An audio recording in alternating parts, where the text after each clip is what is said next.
ఇంకో 2-3 రోజుల్లో నేను మరోసారి వచ్చినాక మరి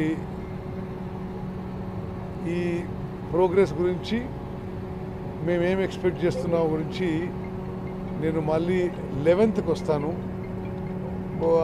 ముఖ్యమంత్రి గారి స్థాయిలో మరి వారు ఇక్కడ రావడమా హైదరాబాద్లో 11వ తారీఖు సమీక్ష ఉంటుంది.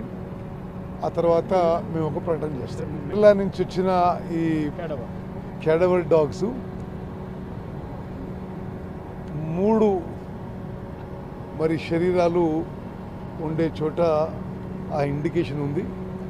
అక్కడ ఆ ఉత్తరకాశీ నుంచి వచ్చిన ర్యాట్ మైనర్స్ వాళ్ళు తవ్వుతున్నారు. బహుశా రేపటి వరకు తెలుస్తుంది. పరిహారం విషయాల్లో ఏమైనా ప్రభుత్వం నిర్ణయం తీసుకుందా? తప్పనిసరిగా అంటే మేము వాళ్ళు ఇక లేరు అనే ఒక నిర్దిష్టమైన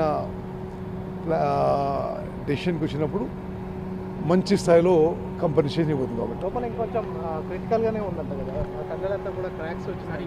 లోపలికెళ్ళే రెస్క్యూ టీమ్స్ జాగ్రత్త అంటే 50 ఇప్పుడు 14 కిలోమీటర్ టనల్ ఇది. 13 కిలోమీటర్ల 950 మీటర్ల వరకు ఇప్పుడు అంతా క్లియర్గా ఉంది.